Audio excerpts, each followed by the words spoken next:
자, 이번 시간에는 제5강 다섯 번째 원가에게 순서가 이제 개별원가 수업을 하고 나서 개별원가 종합원가에 대한 비교를 하고 그 다음 종합원가의 순서로 책에 되어 있는데 저는 거꾸로 하도록 하겠습니다. 페이지 147페이지입니다.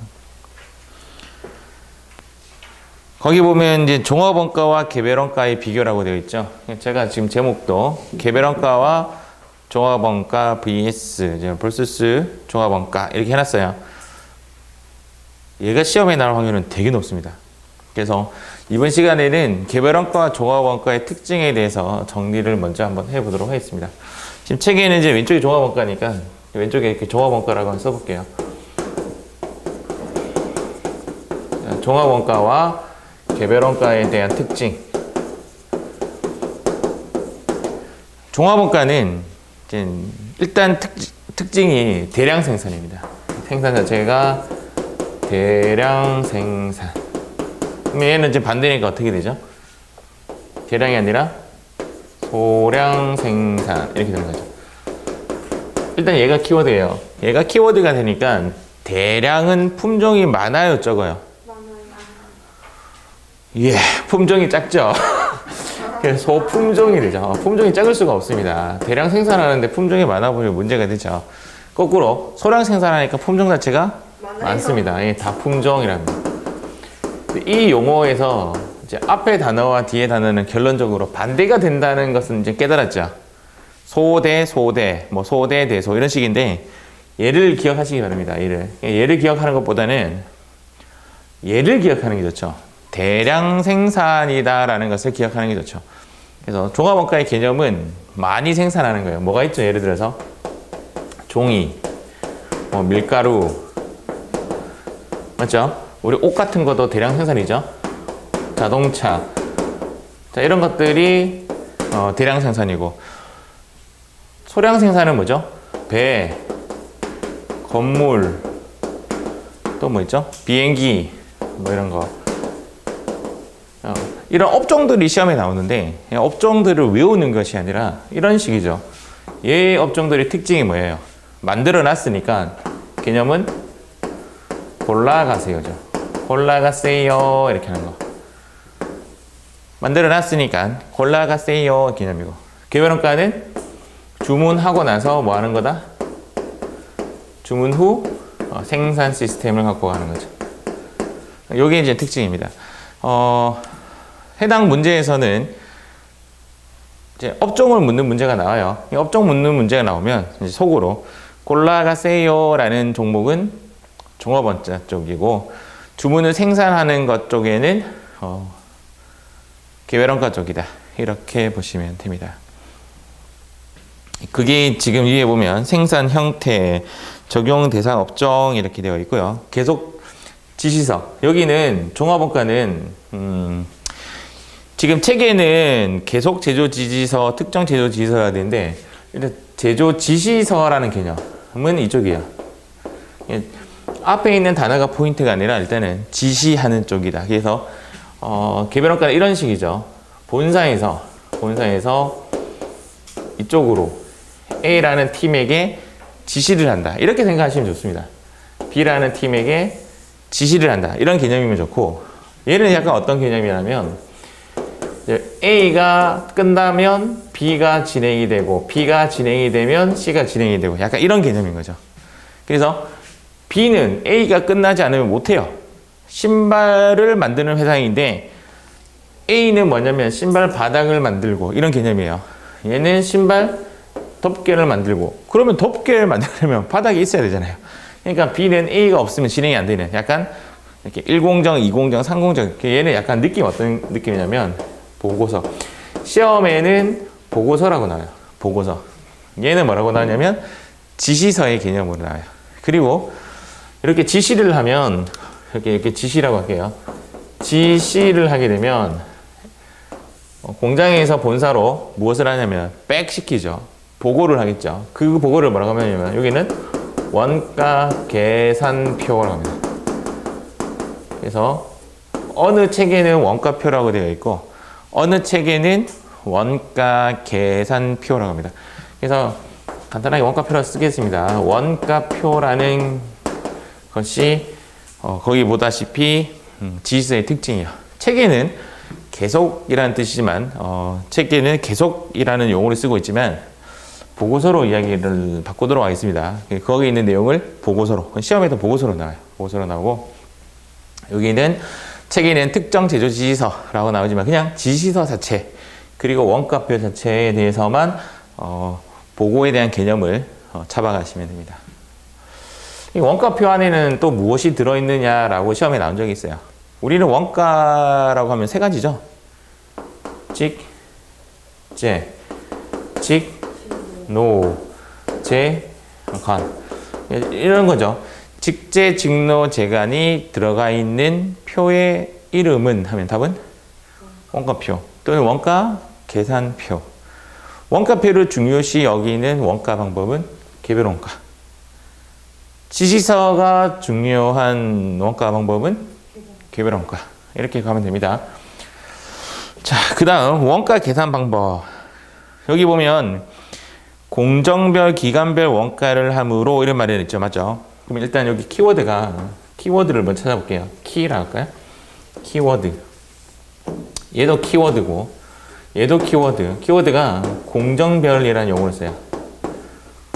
근데 그림에서 보다시피 1공정, 2공정, 3공정 이런 개념이고 얘는 뭐냐면 작업별이라는 용어를 써요. 작업별이라는 말이나 개별이라는 말이나 동일한 말이에요. 사실은. 그래서 본사가 A에게 A라는 배를 만드시오.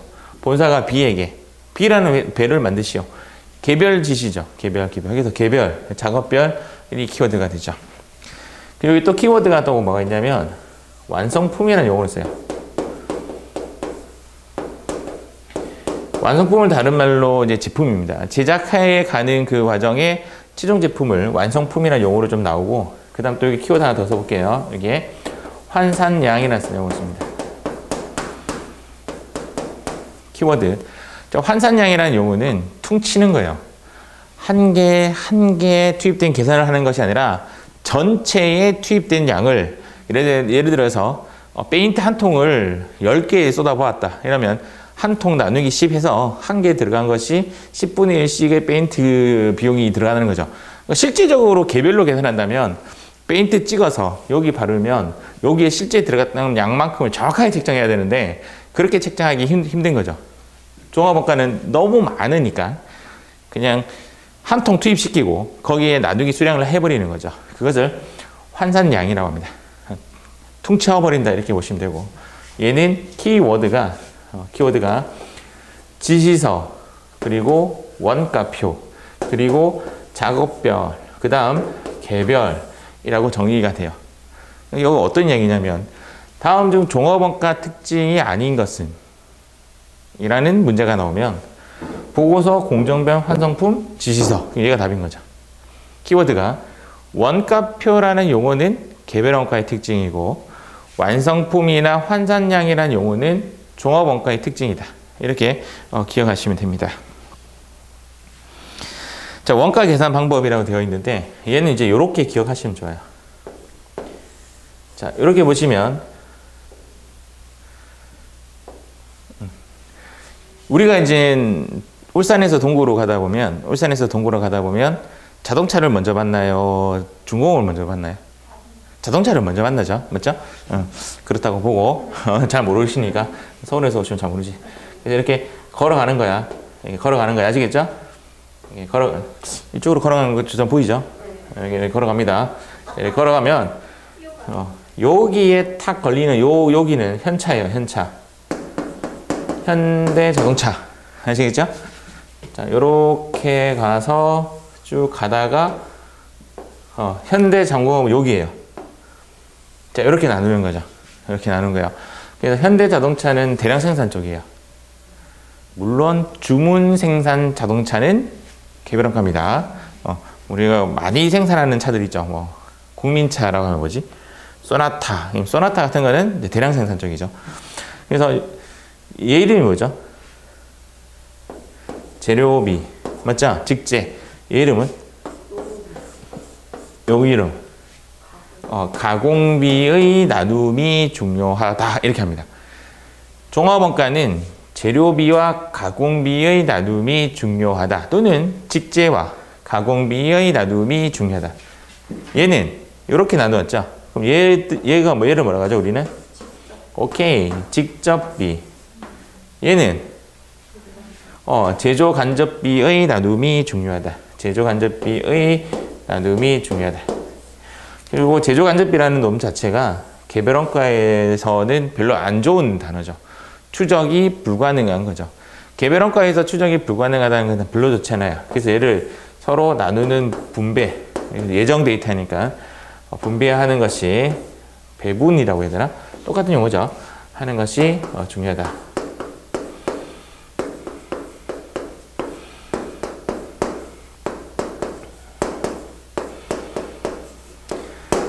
개별 원가에서의 핵심은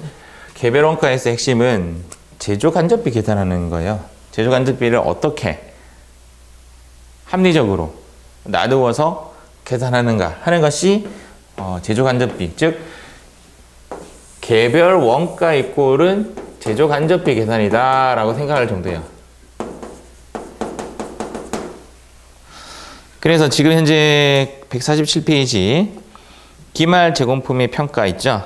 거기 한번 읽어볼게요. 기말 제공품의 평가. 제조 원가를 완성품 원가와 기말 제공품으로 분배하는 절차가 필요하고, 그거까지는 나중에 계산해보면 압니다. 기말 제공품 완성품 환상량이라는 단어가 나오죠. 완성품 환상량 단위당 원가를 곱해서 계산한다. 이 부분은 나중에 우리가 종합원가 계산하는 문제를 풀어보면 이 말이 무슨 말인지 이해가요. 그 위에 거 볼게요. 원가 계산 방법. 공정별, 기간별. 여기 공정별이었었죠? 공정별. 물론 이제 기간별도 좋네요. 기간별 원가 계산을 함으로 묶어볼게요. 직접 재료비와 지금 네 번째 칸입니다. 네 번째 칸. 위에서 네 번째 칸. 직접 재료비와 가공비의 구분. 자, 여기 나오죠? 직접 재료비와 가공비의 구분. 요거죠. 글로 외우는 것보다는 그림으로 외우는 게 좋아요. 직접 재료비와 가공비의 구분과 그 다음 뭐라고 돼 있죠? 완성품 환상량의 단어가 또 나오죠? 계산이 중요하다. 수량을 퉁친다 이 말입니다. 오른쪽 가볼게요. 제조 지시서별 원가 계산을 위하여 적어볼게요. 직접비, 간접비의 구분과 여기 나오죠? 직접비, 간접비 구분과 이야기입니다. 그 다음 문구가 더 중요해요. 별표. 제조 간접비의 배부가 중요하다. 배부와 분배의 차이가 뭐죠? 똑같은 것 같은데 일단 그대로 갈게요. 배부와 분배와 차이를 잘 모르겠습니다. 배부와 나누는 거죠. 분배 나누는 거고 배부는 네 그렇도록 하겠습니다. 배부가 중요하다. 뭐 이렇게 나옵니다. 자, 그 아래 완성품 단위당 원가는 나중에 좀 필요한 거고 지금은 안 중요하니까 여기는 넘어가고 다음 원가 계산의 정확성. 얘는 아무래도 정확성이 어떻게 되죠? 퉁치는 작업을 하니까 정확성이 떨어집니다.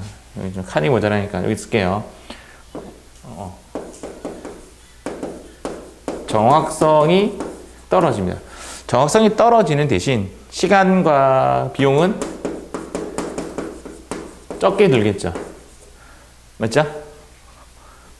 만 개의 차에 들어갔던 원가를 한 방에 계산하지 않고 한 개 계산하면 되게 오래 걸리겠죠. 그에 반해서 개별원가는 어떤 결과가 나오죠? 정확성이 높습니다. 정확성이 높으나 어떤 단점이 있다? 시간과 비용이 많이 든다. 이렇게 보시면 됩니다. 자, 이렇게 해서 일단 종합원가와 개별원가에 대한 비교를 했어요. 지금 현재 이 파트는 우리 내일 문제를 한번 풀어볼 건데 상당히 문제가 많이 나와요.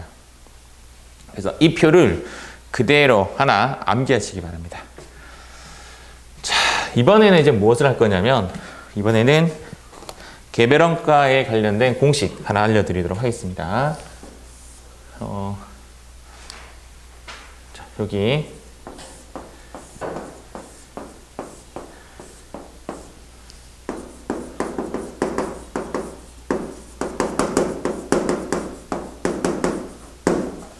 지금 현재 우리가 학습을 하려고 하는 그 흐름이 어떻게 되냐면 개별원가와 종합원가에 대한 비교를 했어요. 지금까지 한 10분간 했고 그 다음 개별원가를 구하는 공식을 해요. 자격증 레벨로 했을 때는 여기까지가 이제 회계 1급에 많이 나와요. 여기까지가. 그러니까 지금부터 많이 나오는 데는 세무 2급이 많이 나와요. 관련된 문제가 물론 여기 세무 2급이 안 나온다는 건 아니지만 아무래도 숫자 비중이 지금까지 한 것이 회계 1급 쪽에 좀 많이 나오는 문제. 4문제 중에 한 3문제는 지금까지 한 거고요. 그 다음 여기 개별원가 공식에 관련되어서는 회계 1급에도 나오지만 세무 2급에 훨씬 많이 나옵니다. 공식은 어떻게 이야기하냐면 일명 예실 공식 이름이 공식 이름이 어떻게 공식을 만드냐면 예 이꼴은 예분의 예고 예 곱하기 실은 예이다. 그 다음 실 제가 일명 예실이라고 합니다. 완세트 할게요. 완세트 여기를 뭐라고 하냐면 과소 여기를 뭐라고 하냐면 과대. 혹시 과소와 과대가 헷갈리면 오른쪽이 무슨 변이죠? 대변 이렇게 생각하시면 됩니다. 요것을 그대로 그릴 줄 아셔야 돼요. 일단은 공식이니까 근의 공식 외우듯이 이 공식을 외우면 어느 문제든 맞춰요. 전산세무 1급에 나오는 문제까지 다 맞출 수가 있어요. 이 공식을 암기를 하셔야 돼요. 이 공식 누가 만들었을까? 예, 제가 만들었습니다. 혹시 다른 사람이 있으면 저 양반이 제 공식을 따라했다. 뭐 그렇게 보시면 됩니다. 일단 이 예는 뭐냐면요. 이 이제 풀네임을 이야기하면 얘 이름은 예정배부율입니다. 예정배부율. 오늘은 공식에 대한 소개만 하고 내일 이제 관련된 문제를 풀어보는 거예요. 이게 예정배부율. 얘가 뭐냐면 주인공입니다. 얘가 예정제조간접비. 얘가 뭐냐면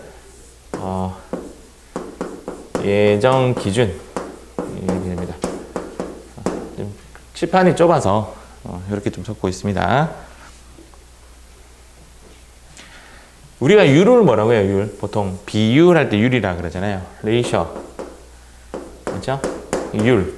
율이라는 것은 뭐분의 뭐가 율이에요. 통상. 뭐 기준점에서 얼마가 율이 돼요. 그럼 이제 얘를 예정 배부율이라고 하는데 예정 배부율이 주어졌다면 이 데이터는 필요가 없죠. 사실은. 맞죠? 예정이라는 의미는 이런 거예요. 과거에 어떤 데이터를 내가 좀 비교해 봤더니 이렇게 나오더라 라고 하는 것이 예정이에요. 아무 무턱대고 그런 게 아니라 보통 이런 거죠. 과거에 추석때 보니까 감이 몇 개 나갔더라 이렇게 나오는 거죠. 그러면 얘가 지금 얘 해석을 하면 해석에 대한 먼저 개념부터 잡으세요. 개념은 어떻게 되냐면 올해 우리 추석 때 감이 나가야 돼. 감이 나가야 되는데 물어봤어. 김대리 우리 작년에 감 몇 개 나갔어? 이렇게 한 거야. 이게 예정 제조 간접비. 이게 주인공이에요. 감이 주인공이죠. 예정 재간이 몇 개 나갔어? 예전에 나갔던 감이 몇 개 나갔어? 했더니 얘 300개 나갔습니다. 라고 한 거죠. 300개. 몇 명한테 나갔는데 30명요. 라고 한 거지. 그러면 딱 느낌 옵니까? 자, 30명에게 300개가 나간 거지. 그러면 느낌상 한 명당 몇 개 나간 거야? 10개가 나갔죠. 그것을 뭐라고 한다? 예정 배부율이라고 한다고요. 배부율. 예정 배부율. 얘가 예정 배부율을 쓸 때는 이렇게 쓰겠죠. 10개 슬래시 1명. 이렇게 쓰겠죠. 분모에는 명이고 분자에는 개예요. 그래서 또 물어보겠죠. 야, 얘 이름이 뭐냐면 실제 기준이에요. 실제 기준. 그럼 기준점이 얘랑 약분이 되는 형식이죠. 그림상. 이렇게 약분이 되잖아요. 야, 그러면 지금 몇 명이야? 라고 한 거지. 작년에는 30명이었는데 올해 몇 명이야? 그러니까 올해 50명이에요. 이렇게 한 거지. 그럼 얘가 지금 얼마예요? 숫자가 50이 되는 거죠. 실제 기준이. 자, 지금 현재 감이 한 명당 10개를 줄 건데 50명이면 몇 개를 준비해야 돼? 500개. 그게 얘입니다. 얘가 500개입니다. 500개. 얘가 뭐냐면 예정 배부 금액입니다. 얘가 예정 배부 금액. 예정 배부 금액. 지금 카메라가 잘리죠? 예정 배부 금액. 예정 배부 금액. 뭐 지금은 외우는 시간이 아니야. 이해하는 시간이야. 예정 배부 금액. 그런데 얘가 뭐냐면 실제 발생 금액이야. 얘 이름이 뭐냐면 실제 발생 금액이야. 그러면 실제는 몇 개 발생되었느냐? 그럼 400개가 발생되었다고 가정해 볼게요. 400개가 발생되었다면 뭐 그 이유는 그런 거죠. 직원이 중간에 퇴사를 했다든지 또는 너무 파견이 가서 우리가 지급 안 해도 돼 라는 사건이 발생됐어. 그러면 많이 배부한 거예요? 적게 배부한 거예요? 감이 남아요? 안 남아요? 남아요. 얘를 100개 과 X 배부하였다라고 합니다. 자, 100개 과, 그렇죠. 100개 과대. 이렇게 나오죠. 100개 과대 배부되었다라고 하죠. 여기서 어떤 결과가 나오냐면 이런 결과가 나와요. 차변의 합계와 대변의 합계는 동일하다가 나오는 거죠. 자, 한 번 더 해볼게요. 똑같은 개념으로 여기 한번 치우고 한번 해볼까요? 여기 이제 칠판을 좀 크게 한번 써보자. 자, 이렇게 되죠. 공식을 한번 제가 써볼게요. 공식 여기에 예 이꼴은 예분의 예호 예 곱하기 실은 예이다. 주 그고 실. 여기는 과소 또는 과대. 시험 칠 때는 딱 여기까지만 쓰고 말해야 돼요. 이런 노란색 글자 쓰자 안 돼. 이해가죠? 작년에 똑같은 사례로 숫자만 바꿔볼게요. 감 500개를 50명에게 줬대. 그럼 이렇게 되죠. 감 500개를 몇 명에게 줬다고? 50명에게 줬대. 올해는 직원이 몇 명이냐면 40명이야. 그런데 실제적으로 발생된 게 몇 개가 발생이 되었냐면 300개가 실제 다시 여기 조금 문제 다르게 여기 600개가 실제적으로 발생되었대. 과대 배부된 거야? 과소 배부된 거야? 라고 물은 거지. 그럼 이렇게 계산이 됩니다. 다시 작년에 500개의 감을 몇 명에게 줬다고? 50명에게 줬는데 올해는 40명이야.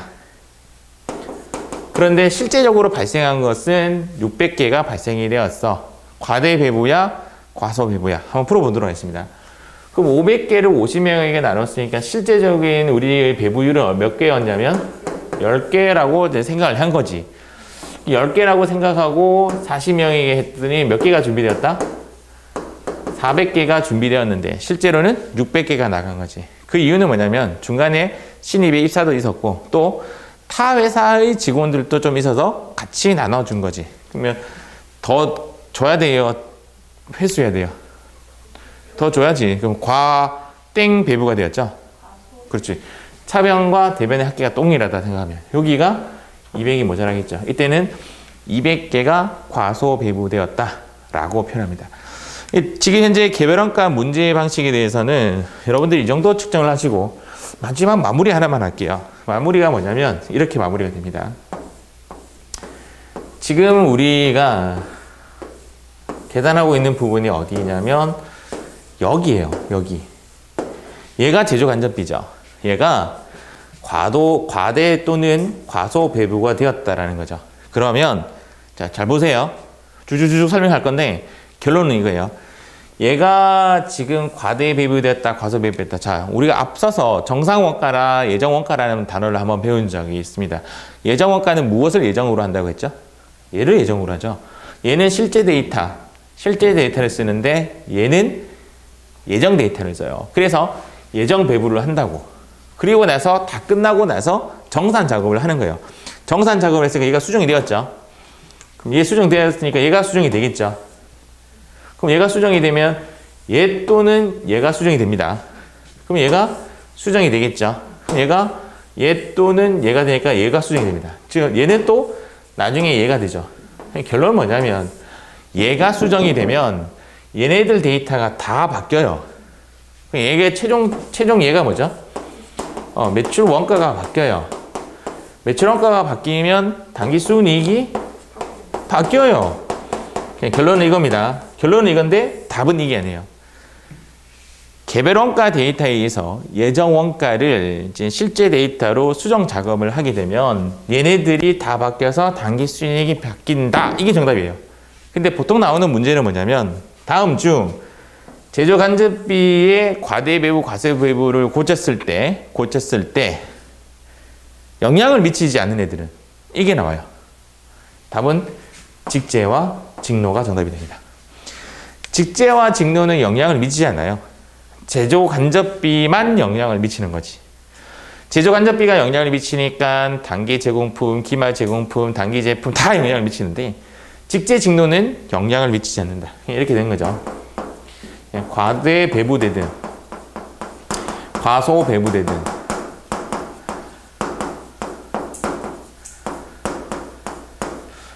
직제와 직노는 영향을 미치지 않는다. 이게 오늘의 마지막 핵심입니다. 내일은 이제 오늘 했던 종합원가와 개별원가에 대한 비교와 그리고 개별원가에 대한 공식을 실질적으로 문제에 어떻게 나오는지 접목해 보도록 하겠습니다. 오늘은 여기까지 하도록 하겠습니다.